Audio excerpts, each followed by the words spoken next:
This simply looks like a stack of leaves put together, but when you look closely, you discover there's more to it.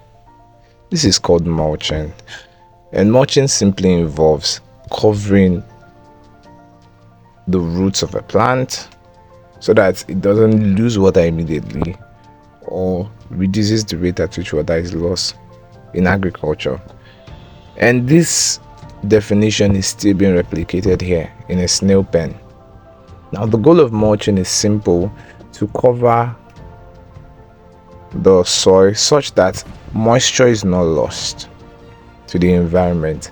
Hence, the snails feel that the space that is being mulched is humid, which is a very, very vital property to enhance snail growth.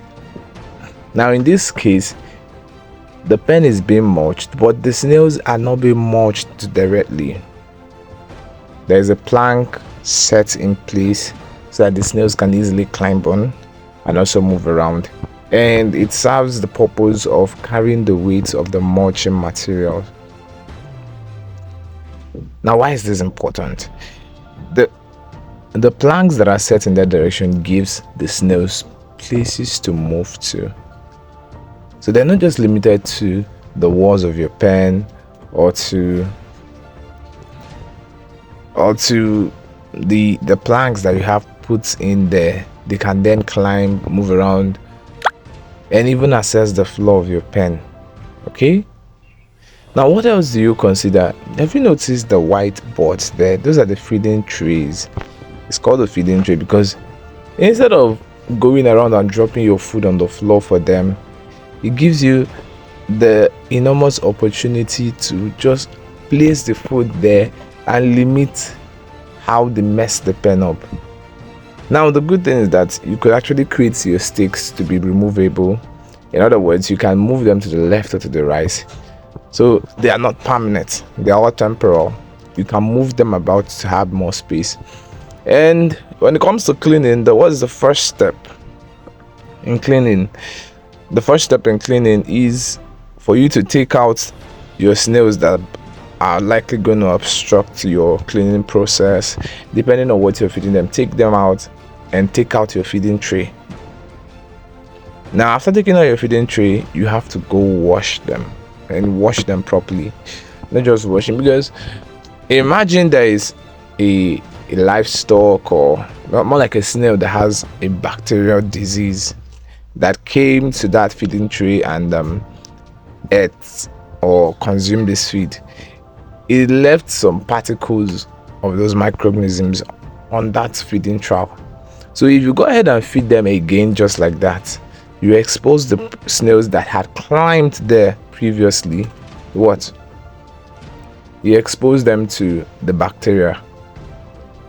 Yes. And it spreads infection easily. Also, if you look closely, you notice that she's using a particular can that has the ability to pressurize water. I love that. I love this innovation. Actually, this farm belongs to one of our students, and she got her snails delivered to her recently, just about 3 weeks ago. And you could see how experienced she is already. Why? Because in the community of practicing farmers, we expose you to an extended amount of training from other farmers.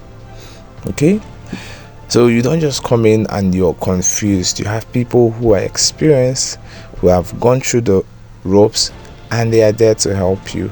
And the good thing is that you can pay them a visit and learn from them.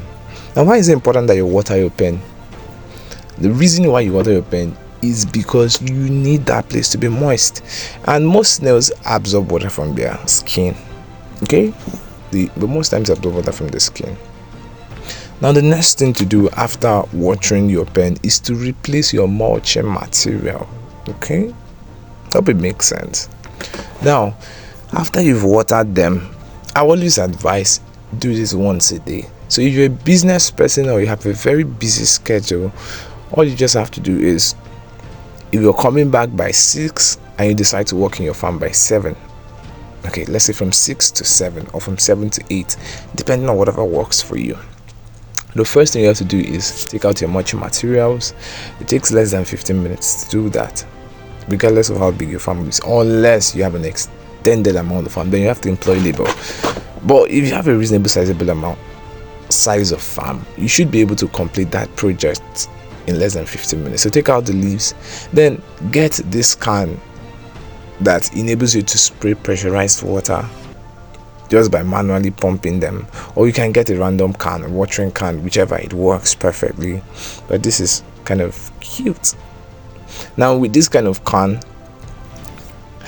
you spray water on the soil after you have cleaned removed your feeding material, and you have picked out the leftovers on the floor. Example, you're feeding them with fruits. They might not finish all the fruits. They might try, in the process of struggling to get a bite or something, they might drag some of the fruits to the floor. I hope it makes sense. Now in that process, you just have feed scattered all around. So the best thing you can do is, once you take out your mulching material, your next step is to water them, pick out all the leftovers, then sprinkle the soil, soak up the soil, so it's easy for them to absorb the water from there. They don't really, when you're feeding them the formulated feed, you're expected to feed them dried, and you also have to provide a source of water for them. Now this scenario is a bit conflicting, because we're telling you that at the same time they don't necessarily drink the water. Okay, they don't necessarily go and say, oh, there's water here, we can smell water, and everybody's heading to that direction to go take a sip. No, it doesn't really work like that. So when you have a reasonable amount of water in your soil, not to the point where your soil becomes waterlogged, no, that's excess water, but a reasonable amount that they can try to absorb, it's very, very important. Now you can also see one of the benefits of having those sticks. The snails can climb. So if there is remember, snails are very cannibalistic in nature. Hope you know that. So if there is one that is being attacked, it can just climb on top and save itself from the attack of others. Having said this, remember the checklist. First of all, get to your pen, remove the mulching materials. After removing the mulching materials, remove your feeding trowel or your feeding plate or whatever you're using. Wash it properly every single time. Then you look for leftover materials. Or feed or something. Don't allow them to feed on it twice. Take that away. Then you feed them again. Then you mulch your pen properly. After mulching your pen properly, the next thing is that you sprinkle water. You replace your feeding trowel, put in your feed, and that is it. So see you in our next video. If this was helpful, like and subscribe.